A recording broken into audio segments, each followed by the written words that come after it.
Hello, everybody, and welcome to the very latest CADS podcast. Hang on, I really need to do this. There we go, the music is on, everybody is happy. We're happy because we won a game, everybody. It's been a little while, it seems to have been a little while anyway. Probably because we had 2 weeks of international duty and that just dragged on forever for me. But I'm back with the boys tonight. Ash, Austin, thank you for joining us. We're going to be talking Chelsea, we're going to be talking Southampton, and we might just take a little bit of a look forward to the next round of the Europa League and see how happy that makes all of us. But we're going to try and stay happy tonight. Okay, gents? We're looking good? Yeah. Because I promised people we're going to be upbeat tonight. I made a promise. I will stay happy. I have wine. Hey, there we go. So that fulfills another promise. Ash, you need to have wine or beer on you tonight. Well, I've got this. I've got 4 bottles of this. Should I crack it open, Lafroig? No. Oh no, that's going way too far. Way too far. whiskey apparently is not in our pay limit. Over. I like my Freud. That's my favorite. Stuff. I got four bottles. Friends seem to know. Except I drink so little these days. It's just like, okay, great. I'll take them, but they'll just sit there aging and getting better. Anyway, exactly. As I was just saying before, it's great when we score goals and win. I didn't realize this because I didn't look at the table much. We're the second top scorers in the league. How is that possible? With also one of the top 5 goal differences.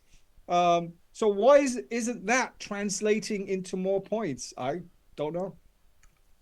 Because we've conceded more goals than we've scored in certain games, but other games like the Southampton game, we score 3 and only concede 1. So just those little things tot up. I mean, Southampton have to absolutely hate us right now, and we beat them 5-0 the first one, 3-1 the second game, and each time we've cost them a manager because they've sacked their manager today. So they did. They come to us with a manager, and the manager is gone the following day. It's just look.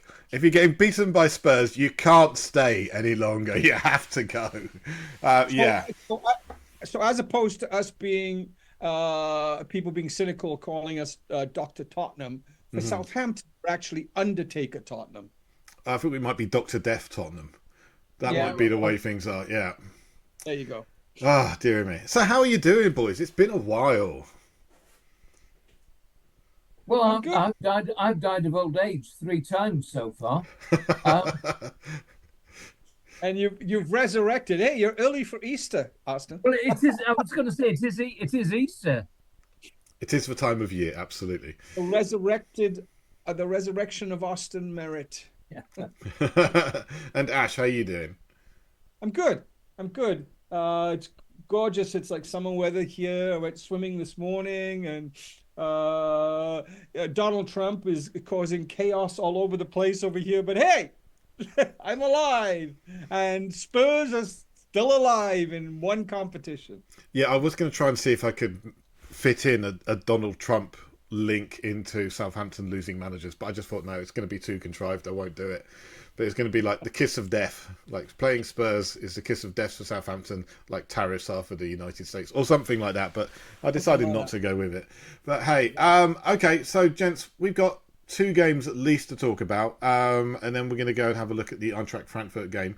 We're not really going to talk about the financial results because I've done a whole other pod with Sam, which is being released tomorrow as we record now. So keep your eyes open for that.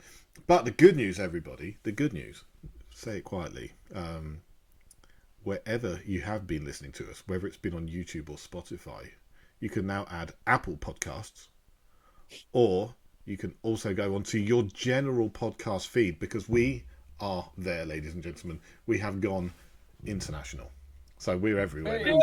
Yay! There we go. So people can listen to us and have a lovely little listen to our little chats, and long may it last. Okay, so let's talk the Southampton game. Do you want me to give my thoughts first, or do you want to give your thoughts? Austin, go. Austin, go. Well, I missed most of the first half because my Fire Stick wasn't working, and then my dual sent me a link to a feed, which I got the game on, but no commentary because it had I couldn't get any sound on it. So I saw from about 10 minutes before half time to the end, Yeah. and I was so frustrated. The second half, we just seemed to sit back and let them play and come on to us.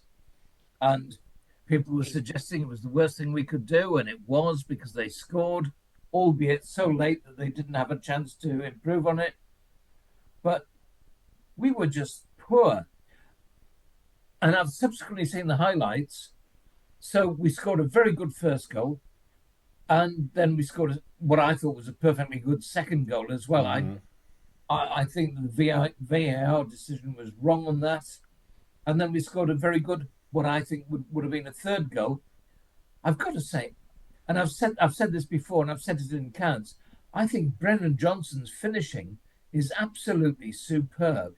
He's clinical. He rarely misses a clear-cut chance. He puts it in, and he puts it in with a plum. The Both his first and description, second goals were excellent yesterday. yeah, the description I heard of it was insouciant, which was a lovely way of saying it. I thought it was very nice. His second goal was clinical. It was Dele Alli-esque. I thought the kind of thing we would have seen from Dele Alli in the past. Yep. But once again, he doesn't do anything other than score goals, does he? Really? He didn't really get involved in much beyond those two goals. But then he did score the two goals, so we can't really complain too loudly, can we? Can I just say, people used to say that of Jimmy Greaves, and I was Jimmy Greaves. Jimmy Greaves to me was Spurs, and people used to say that of him all the time. And in my book, he was God. So anyone that just puts goals away the way that Johnson does, if he gets the chances, I'm not going to criticize any other parts of his game because he does the important things. Because you could look at, let's say, Timo Werner, who is probably better when it comes to overall contribution in terms of running, beating players, crossing in. He can't finish. So Johnson, in my book, is perfect. I didn't even know we were still talking about Timo Werner. I mean, the guy's just checked out, isn't he? Are we going to see him on the pitch again at any point in this season? I can't see it. I doubt it. I got to tell you something funny, and then I'll give you my thing on the game. Go for it. You guys just reminded me. I have because I'm writing all the time, scripts and this and that. My head at nighttime is just like this. Timo Werner scored a goal in my dreams last night. I don't know where that had to do with anything. Just scored a goal. I'm like, huh? Anyway, yesterday I wasn't going to get up for the first half because it was on at 6 a.m, but I got up anyway. I just got up before my alarm. I set my alarm for halftime. And actually, the first half we could have scored. For all the naysayers, we could have scored 5 goals in that first half. It would have been like the first Southampton game where we did score 5 goals because we were pretty damn good. Their goalkeeper made a couple of outstanding saves on Romero. I think they were both headers.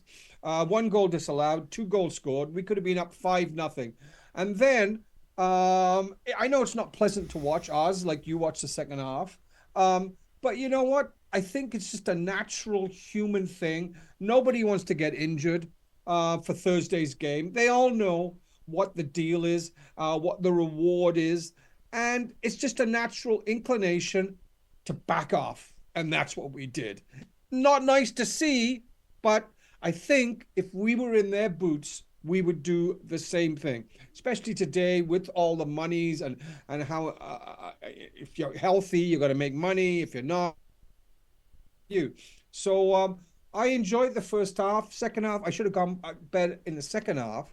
But I enjoyed the first half, and I certainly enjoyed the overall result. Brennan Johnson, totally agree with what you guys say. He's almost better as an impact sub, but his goal scoring instincts are just spot on. He's got 11 Premier League goals, 14 goals, I believe, maybe it's 15 overall. He's our top goal scorer. And yes, he does not much else, but probably the most priceless thing in football. He scores goals. Yeah, you can't buy it, can you? I mean, like, Can't. just having And a we did. regular Premier League goal scorer. Well, we absolutely did. But having a regular Premier League goal scorer is simply worth its weight in gold. Frankly, Yeah. it's great having someone that we can kind of rely on to get a goal in a game. I just wish more of the team could do it. I mean, everybody here knows I'm a big fan of Solanke. I think he's done amazing work this season, but his goal scoring touch seems to have slightly just disappeared, withered away, shall we say. And we need to see him get back into form. We need to see goals being shared around a bit more. I thought it was great to see young Lucas getting a goal, even though it didn't in the end count. But, you know, it's shoots. It's the right time of year for spring shoots, isn't it? Hey, but Stu, like I said earlier, we've got the second most goals in the league. So obviously we're sharing it around. Madison has got close to 10. Solanke, yes, he could score more. He's got close to 10. Sonny's got 7 maybe or something like that. So we have shared it around, and second highest goal scorers in the league. So that's not really our problem, is it? Our problem is at the other end, or maybe in the middle, where we let people just sort of run right through us. So yeah, that's what you're saying about scoring more. How could you score even? Well, you're going to score as many as Liverpool. They're big. I'd Big take difference. that. I'd take that. They got a better midfield and defense. That's the difference, you know. I think we're one player away from having a midfield that really works. I really am. I just think we're one player. At number 6, right? Yeah. Yeah. I mean, we'll touch on the Chelsea game later, but I have thoughts about the Chelsea game. For me, the Southampton game, we got the game tied up with a bow in the first half, and they got an absolute rollicking in a half time and came out and tried a bit more. And frankly, we're very lucky they didn't put that kind of effort on in the first half, because we've seen other teams come to the Tottenham Hotspur Stadium and put in a load of effort and have it work out for them. But the reality is Southampton aren't good enough to be in the Premier League. And, you know, they've gone down faster than any other Premier League team has in history. And it's deserved. It really is deserved. We can't complain about it too much. We got the points. We got it wrapped up by half time. And then we did what people accuse us of not being able to do. We managed the second half. We kept them at a distance. They ran at us. We kept them at a distance. They had a couple of long shots. Nothing really that was too scary until they got their goal, at which point a lot of us, I suspect, puckered up a little bit. I was like, oh, sit up and watch this. Oh dear, this might not go so well. But I'm glad we got back into the swing of things and we got the third goal. Yeah. Personally, I think I'd have liked to see Johnson take the penalty. But at the same time, try and get the ball off a goal scorer for a penalty when he's got the ball in his hands. It's just not going to happen. Yeah, Johnson made the comment that it was Ramiro made the decision about who was going to take the penalty, by the way. And Johnson said, look, he wasn't going to quibble because that was it. And I actually thought he was a very good team player for allowing what's his face to take the penalty. Matthijs Tel, yeah. Matthijs Tel, yes. Yeah. The part I found interesting was he said, I've been in a team where it's been taken off a player when they expected to have a penalty, and there was a lot of rancor and it didn't go well, and it really distracted the player who was taking the penalty, and he didn't want to be involved in doing that. Yeah. I mean, it just shows the guy's maturity. I might have Are we talking about Johnson? Yeah, we're talking about Johnson's maturity. Yeah. What country does he represent? I forget again. Sorry. It's some little provincial country.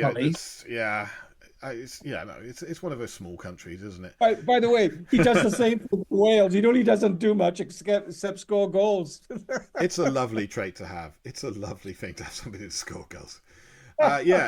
So for me, if you'd said to me at the start of the week or start of the weekend, you're going to win against Southampton 3-1, I'd have taken that.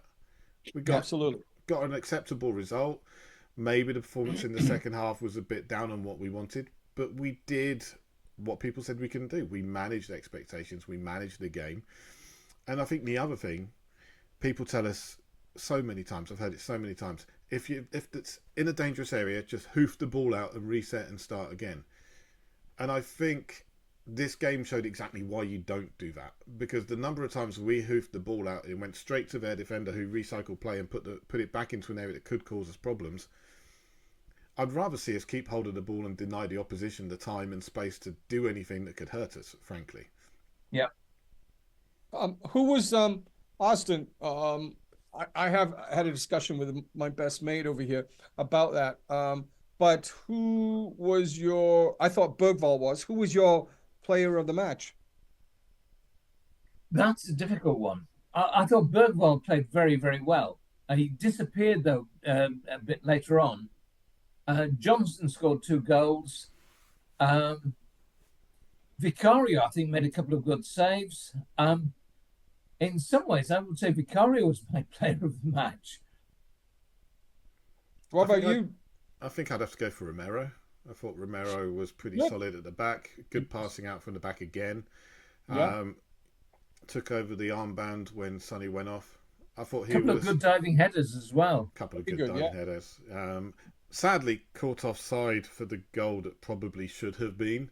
And, yeah, the less said about VAR, the better, I think. For me, if it takes 4 or 5 minutes to look at something and decide whether or not it's a goal, it's not a clear and obvious error.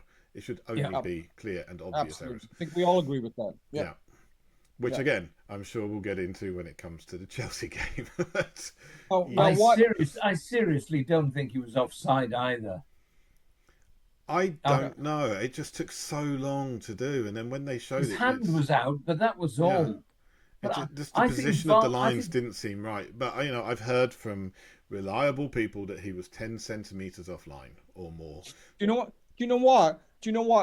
When and I think somebody on CADS posted it because we're not there. And it looked like, as you guys are saying, his hand was offside. But the US television showed a reverse, a shot, from the other side. And that guy, it was Romero. It actually slightly, this millimeter, it did look that he was slightly offside from the reverse angle. But you're both right. It's not a clear and obvious error. And 5 minutes is ridiculous. And Ange is totally right about that because it's boring, it really is. It kills the game. I mean, it just kills the excitement of the game. Yeah, absolutely. Now, Bergvall, can I just say, I thought that kid, remember I said before the season,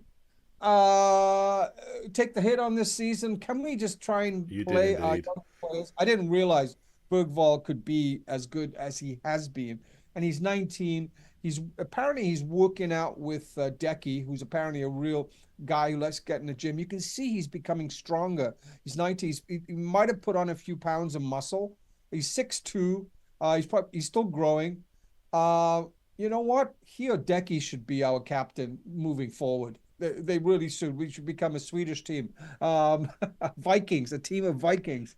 But I thought he was everywhere. Yes, he's been sick. He had some virus. Maybe slowed down the second half, but puts in a shift, tackles, not afraid to tackle, always looking forward, and should have had a goal. So he was all the other choices you guys made were all good ones too, but just for me, he stood out for me, especially in that first half. I said 2 weeks ago, I think I said it on here, that I think Bergvall should be captain. You did? Yeah.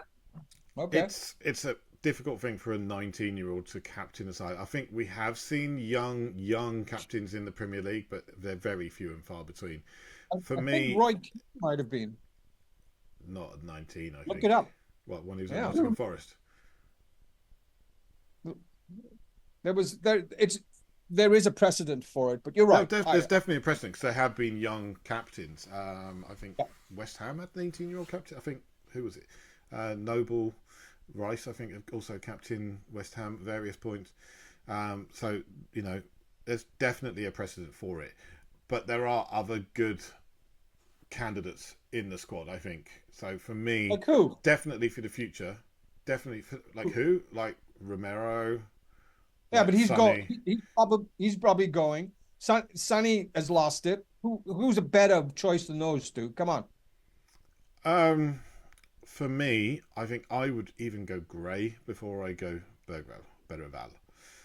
Because Gray, Yeah, I think, is a superb player, and I think he's got that calm demeanour as well. Whereas Bergwall, I think there's still that edge to him. And maybe even Kulusevski ahead of him. Kulusevski could be a brilliant captain for Tottenham Hotspur. Yeah, there you go. And make Bergwall assistant captain. You know what? This thing with Sonny, and we all love Sonny, but it irks me every single game. He just doesn't contribute enough anymore because of that half a pace that he's lost. Wonderful guy, great ambassador. Thank you for the 150 goals you've scored for us. Amazing. But he's the captain. He doesn't lead, and he just can't. I think he should be club captain, and that someone else should be captain on the pitch. We said that. We've said that before. We said that last year. Yeah. Charlie and I said that last year, a year ago at this point, you know. And I think it's a problem because when on field, when our levels drop, who's the guy? Sonny's not going to be the guy. Love the guy. He's not going to be the guy to get. Come on, back into the game. Come on, grab you by the scruff of the. Vicario could do it if he was an outfield player, but he isn't. You know. We don't have that player, and maybe it's that number 6 that may come in the off season. The mythical number 6. I agree with Stu because I think that Archie Gray could be the absolute perfect number 6. I think he's such a good player. But isn't he? But Austin? Oh yeah. Fair enough. Do you think I don't know him enough because I haven't seen him play that position? I don't think he doesn't have. Maybe he does. He doesn't have that edge that Bergwall has. That edge to tackle, and the number 6 has to be like that. Archie seems like he's like a Beckenbauer type player, like smooth, calm. You know, he did a move yesterday when he came on as number 6, where he just got out of trouble, whereas Basuma or Betancourt or certainly Dragishin would have got into trouble and lost the ball, and he got out of trouble right in the middle of the field because he was calm and smooth. He's so composed. Right? He is so composed. You've just made the ideal comparison. Beckenbauer. Yes. Captain of Germany. Yes. Play the libero position, which nobody does anymore. Nobody plays libero anymore. It just doesn't happen. For me, he's a midfielder, but I think Archie Gray may end up as an 8 because he's got the engine to go up and down the pitch. Yeah, instead of playing a 6, which is a bit more of a defined role, a bit more of a sit here and you know. Be the conduit for the ball coming out of defence.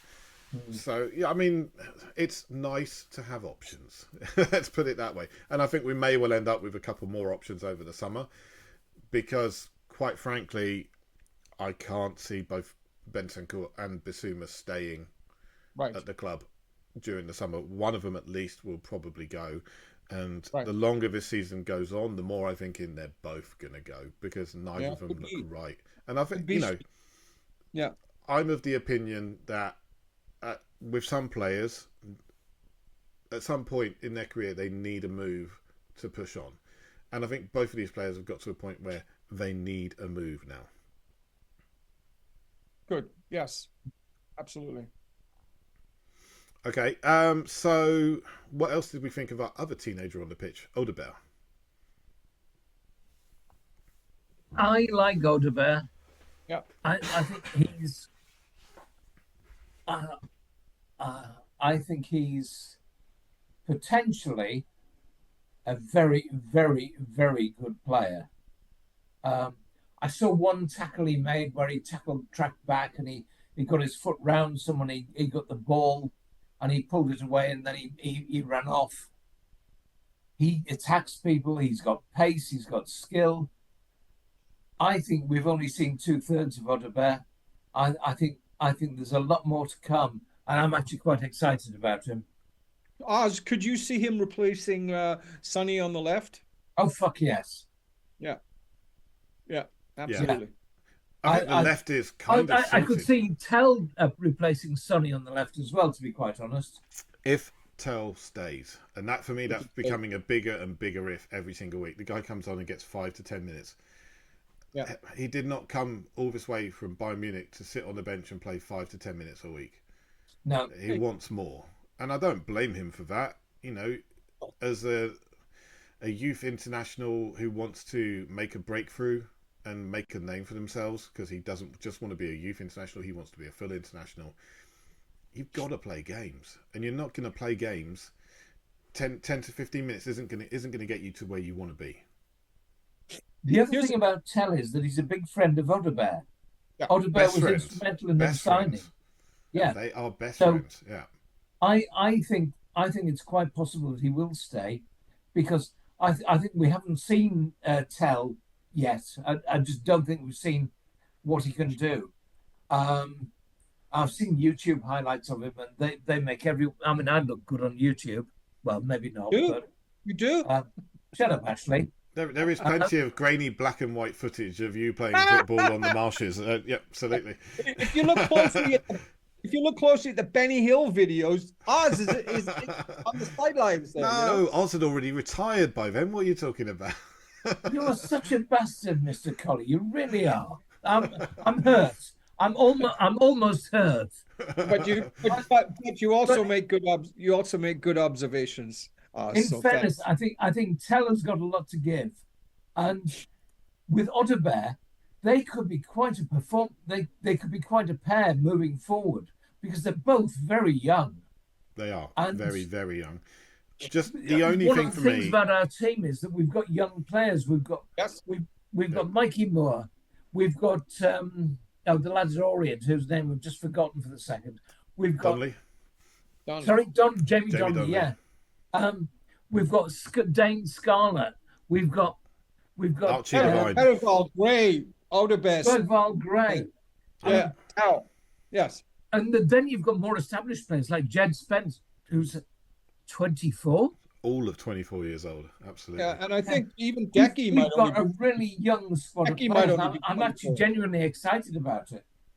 Yeah. Okay, then it begs the question, and this has nothing to do, I think, with whether we like him or not. We may have another manager for next season, and the new manager might say, "I don't like these players. They don't fit my system." You know? Oh no. There should be no appointments at the club who comes in and says these guys do not fit my system, because if they don't fit the system, we have appointed the wrong manager. Yeah. We need to, and I say if because I do not want Ange to go. I think Ange needs to stay, and I think Ange needs to be given at least the third year of his contract, because this injury crisis would have wrecked anybody. And frankly, God, yeah. you look at the people who have been linked to replace him, it's just not going to work. I mean, Silva has taken how long to get Fulham to where he is now? If Silva came in and produced the same kind of results that he had when he started at Fulham, he'd get sacked. All right, if Iraola was on his current run at Tottenham, he'd get sacked. Thomas Frank, ever since he's been linked to Tottenham, has been on a pretty devastating losing run. He'd probably get sacked as well. And also, he does not fit the style of play we want, and neither does Marco Silva. Iraola is the only one who plays the kind of front foot, aggressive pressing football that we think we should be playing. But even he has had major injury problems this year, and is currently on, 1 or 2 wins out of the last 9. Their best result, this is the worst There is thing. only one manager I would consider as Tottenham manager if it wasn't Ange. Is he a certain Mr. Pochettino? No, No. Go on then. Xavi. Yeah, Did that you might say be tough. Xavi? The Spanish guy? Yeah, Yeah, ex-Barcelona manager. He had a he's rough not, hand. he's not working at the moment, He had and a I rough think hand he handed would to be him when he was absolutely at Barcelona. perfect. When he was at Barcelona, it was tough. I mean, they had no money. They were scraping everywhere they could. Leo Messi had just left. I don't know. I think he could be a very, very good manager, but I could also throw one other name in there that I think could do very, very well. Go He on. may be available this summer. Go on. Carlo Ancelotti. I like Ancelotti a lot. How old is he? 90? He's It's what, 65, I- some 66. I And love Ancelotti, but he is getting old. Ashley, he's nearly my age. Yeah, but you wouldn't be managing a Premier League club, so there you go. Oh, Neither hell would yes, I would. Nobody's I'd approaching have him, I Harry, think is the answer. I'd have Harry Redknapp as my glamorous personal assistant. Your younger assistant. Stu, you want him to get a third year. Oz, on the forum, I think I sense that you want him out, like many of the other guys on the forum. I'm of the persuasion I have nothing in the matter, so I don't know what's going to happen. Best case scenario, I'd like to see him do something in the Europa. That would be great. You know, that the players can actually still play for him. That might factor into My attitude with regards to Ange is he's got the rest of the season for me, irrespective. Yeah. And if we win the Europa, that would be fantastic. If we get up 2 or 3 places in the league, that would be remarkable. But Ange's got the rest of the season in my book, and then I'll decide whether I want him to stay or go. Yeah. So over on Blue Sky, there was a very, very tidy little table put together, and it marked you from 1 to 10, and it gave little descriptions of where you might be in terms of your thoughts on Ange. And I thought I was an extremely positive Ange fully in guy. Apparently I'm Ange-gnostic and ambidextrous. I mean, it was put up by Gareth Dacey, who was on here. Austin, you had a chat with Gareth Dacey talking about 90s football. He's also on the very excellent Game is About Glory podcast. And it was just really well put together. If you haven't seen it, try and find it. But I was surprised because I thought I would be further down the line. But apparently I'm in the Ange-gnostic section. For me, I think I'm being realistic. He's got the rest of the season, like Austin says. For me, if he wins the Europa League, he stays. If he doesn't win the Europa League, I think it's going to be very difficult for him to stay, regardless of my personal feelings, because I would like him to stay and get another chance, hopefully with a better injury record for next season. Well said. I'm largely with that. The injuries, there is no avoiding it. The injuries have been absolutely devastating this season. Oh, completely. And Yeah, but what about those guys? I know you're going to say the players are back now, but Well, I'm not going to say it. You've had players who've taken a break basically for 2 or 3 months, and they come back and we're expecting them to play at 100% straight away. It's never going to happen. I mean, anybody here who's had a significant injury, I mean, I've done my cruciate, I've hyperextended my knee. When I got back to playing football, and we are talking a significantly lower level, like Sunday League level, I wasn't ready for 6 months to a year after that, because it took me so long to get back. And I'm talking from starting playing football again, not recovery from the injury. I'm talking about when I got back on the pitch, how long it took me to feel like I was back in proper form. It took me at least a year. And when it came to the cruciate injury, it basically stopped me playing football. My doctor told me, do you play football? I said yes. He said, you need to stop doing that unless you're good. And I said, perhaps I'd better stop it because I'm definitely not good. But yeah. I totally agree with you on what you're saying about the injuries. But why is it then? And the arguments are quite cogent, and they try to be persuasive. Why is so many on CADS will say, well, we lost the Ipswich game and we had basically the whole the first team there, so we can't use that as an excuse. The people are adamant in saying we can't use that as an excuse. Other teams have injuries and things like that. Maybe it's their bias, maybe because they want to see a certain result. I'm with you, Stu. I agree. And also with them coming back, come on, hopefully it would be great. Well, you got 5 games left. That might see them being more acclimatized, the guys coming back, and that we may reach a crescendo. Wouldn't that be wonderful if we can do that, I think we're in nice. a funny place, to be quite honest, because sometimes we've been beaten by teams and you think, oh, that's catastrophic. But then you see that same team will beat another good team or two or three other good teams. And I think the Premiership this season has been, on one level, the most widely open Premiership that we've ever had, apart from the top two or three teams and the bottom two or three teams. But all the rest of the teams seem to have been able to win games against the Fulham. against You're the right. trend. Yeah. Fulham beat us, and then they beat Liverpool on the weekend. Yeah. The champions elect. They beat them. It's like, come on, there are no soft spots. My once again, I'll ask this. I knew this before Ange came in. I still don't know whether or not his tactics can work in the Premier. Given what you just said, Oz, his tactics can work in such a competitive league like the Premier League.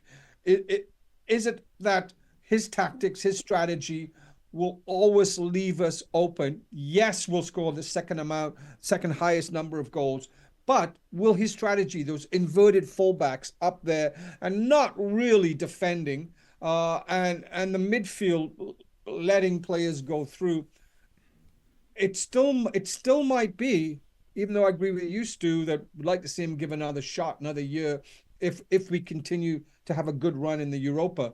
But I still don't know whether or not his strategy and tactics can actually work in such a competitive league as the Premier League.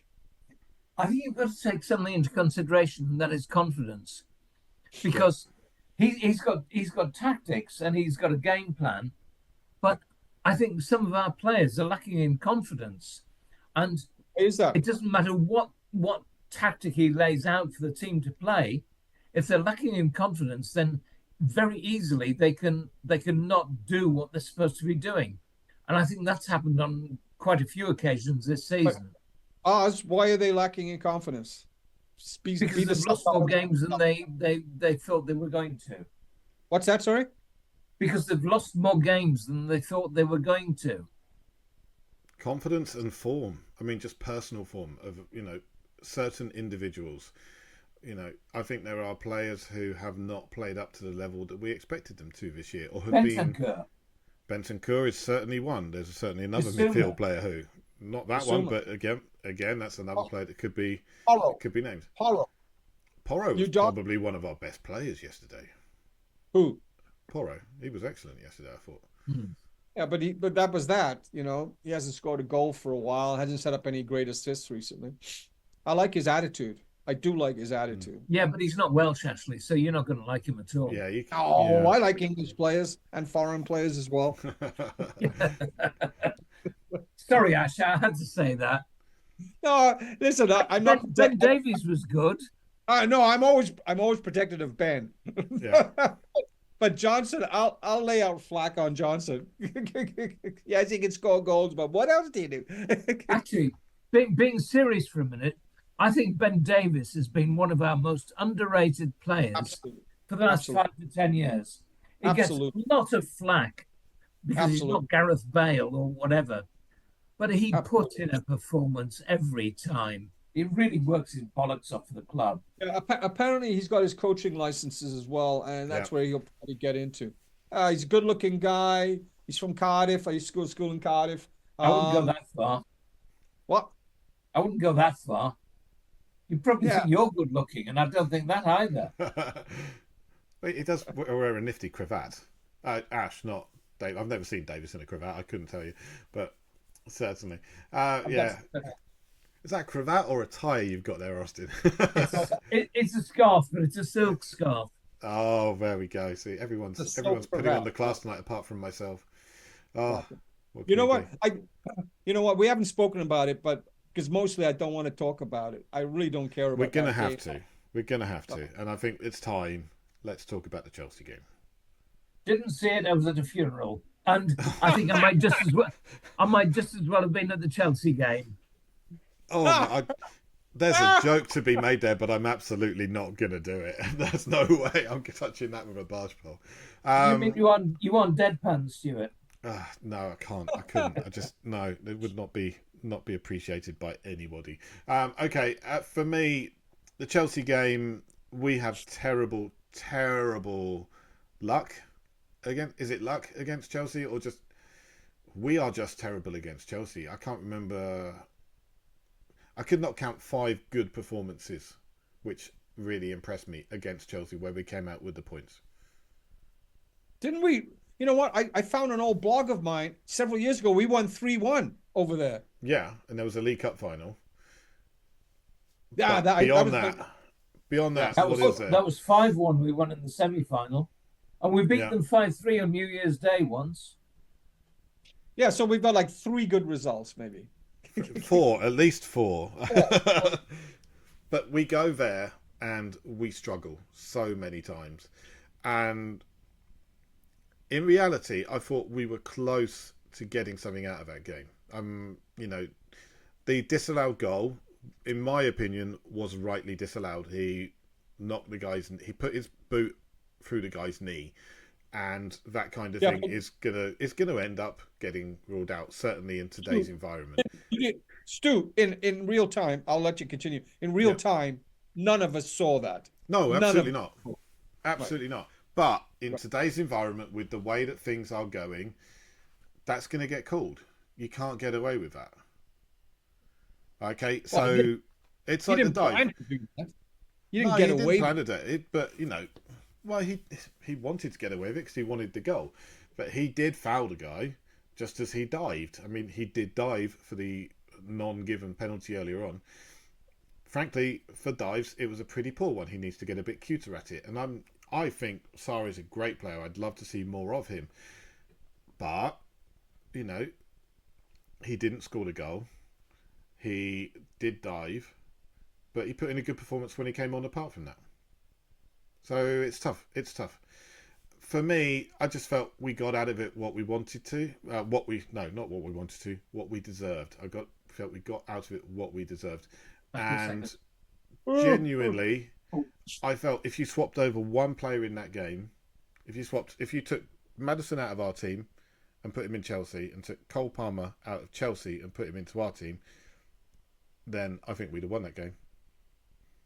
Because I felt we're just missing a player that can link things together. Because they had some chances, and towards the end we had some chances, but realistically, I just felt it could have You been. mean like a much guy more. like Decky? You mean a guy like Decky? Missing a guy like him?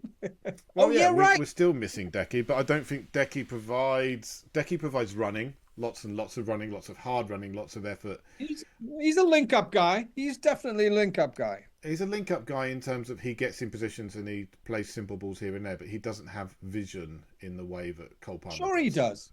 I think he does. I would Look at some of personally disagree. Look at some of those reverse passes. I bet you we can look on YouTube and we'll find reverse passes where you go, wow, that was an amazing reverse pass by Decky, and that shows vision. I believe he does. I think you're being a bit harsh. Yeah. Maybe it's one of those things where he's been out so long, because he hasn't really been out that long, that you just kind of forget what he brings to the table. Okay, let's move ahead to Thursday, because I've forgotten that game last Thursday. I'm happy to forget last Thursday's game. Okay, yeah, let's look ahead. Eintracht Frankfurt. Their form is not great going into this. Is that right? Okay. Yeah, they're not particularly in good form. They've sold their most dangerous striker in January. Marmoush went to Manchester City.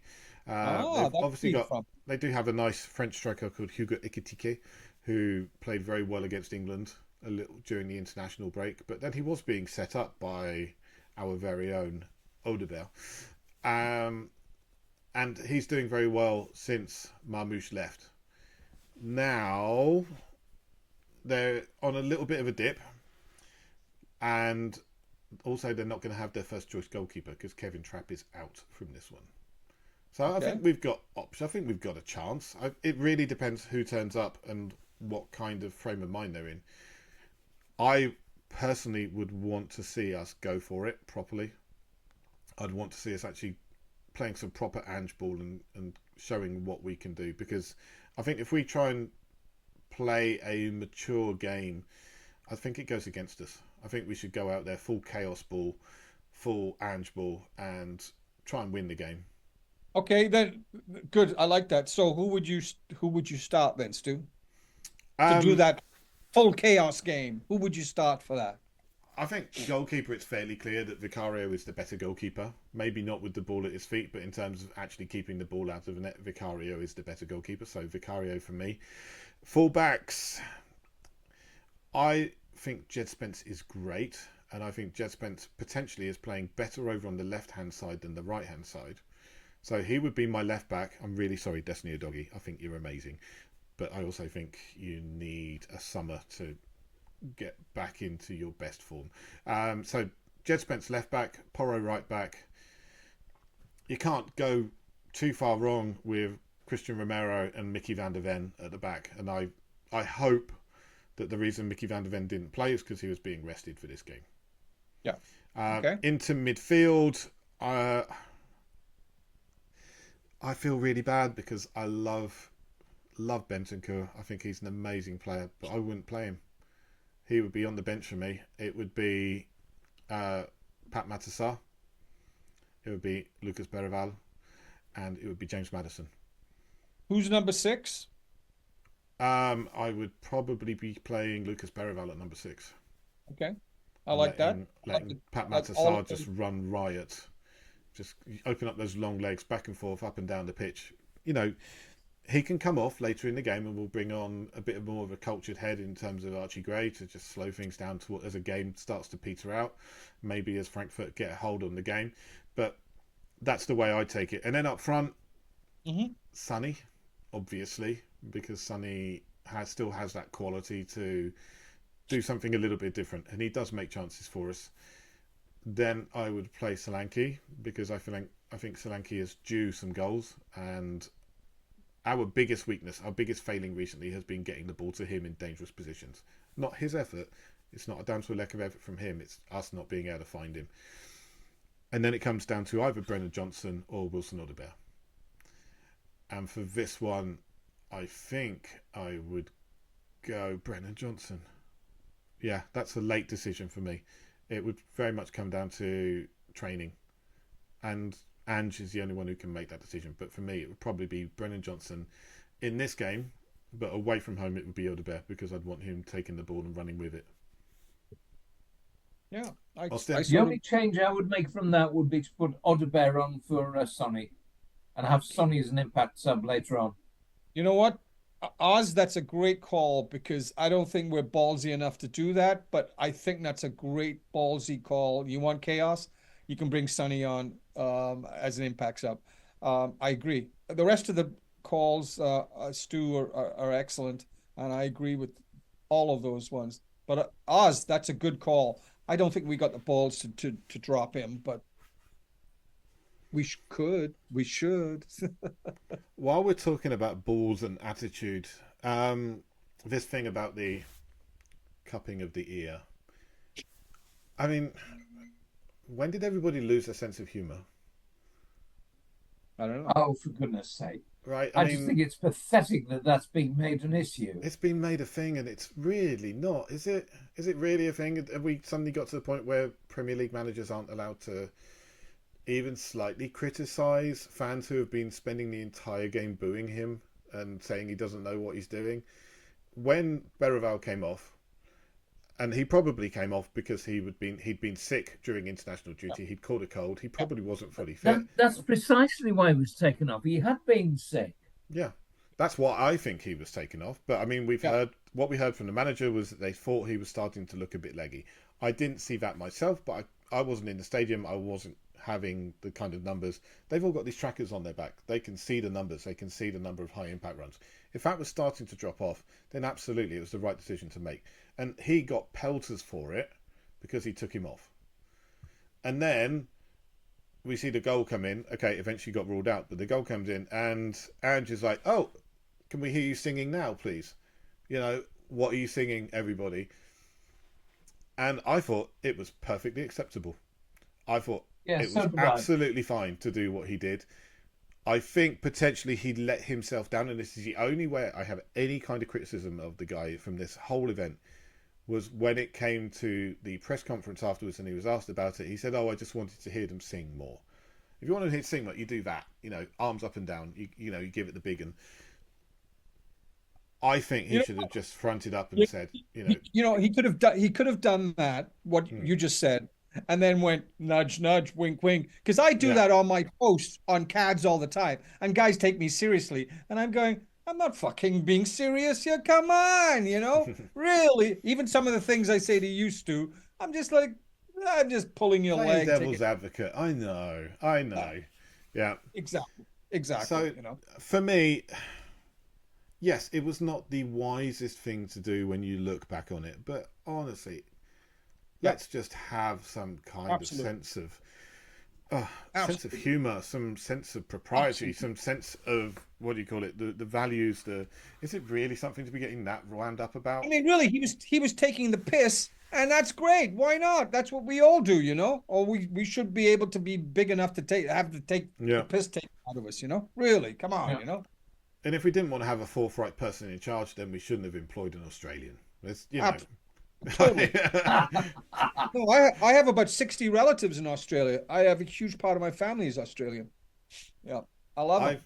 I generally get on very well with Australians. I think I love the sense of humour they typically come with. I also love the fact they don't really tell you any bullshit. They just tell you as it is. If they've got something on their mind, they'll tell you, and I love it. I love the straight speaking, and Yeah, because even go on. our other managers, Stu, you're totally right. You want Conti, you want Nuno, Hell you want no. those guys. This guy is a breath of fresh air. Yeah. Yes, maybe it's not going to work with him, but he's a breath of fresh air. Plus, he speaks English, and we can understand him. Even Poch would be sometimes Not even that. convoluted. No, no. It's not just he speaks English. This guy gives the best press conferences I can remember of any manager. He gives insightful commentary. He puts some thought into what he's saying. Absolutely, It's not just sound bites. It's not just what's on the absolutely, tip of my tongue. I thought Harry was great because Harry was fun, yeah, right? But there is no way Harry gave this level of thought into what he was saying. absolutely. No, Like this guy's probably the most considered and the best speaking manager I can remember in my totally 30 agree. odd years of Tottenham Hotspur supporting. Totally agree. And Exactly. potentially some of that is down to the fact that, there have been language issues with many of them. Perhaps Christian Yeah, Gross was a fantastic orator on the quality of the modern game. He just never showed it. He just tried to do something with a tube ticket instead. But yeah. Okay, so oh, just one thing about the Europa and got it. um, the general won the Cup Winners' Cup and got fired after it. Hmm. That's Yeah, well, let's hope that's that doesn't happen. I mean, it could still happen. It could still happen. yes, But I mean, again, some of it also comes down to finances. I mean, as I said, we're not really going to talk about finances tonight because I just did a podcast with Sam about it. If you're interested, it will be going up online in the next 24 hours. But frankly, can we afford to sack a manager and pay out another 15 to 20 million in compensation? Because it's not just excuse me. him, it's his staff as well. Because if we don't have Europe next year, it's going to push us further and further down in terms of our finances. Absolutely. Yep, Is I he, agree. is he that bad a manager that you genuinely don't think that he can turn things around, or that he's lost the squad? I don't think he's lost the squad. Well, for all those guys who are saying you don't know what you're doing, Mm-hmm.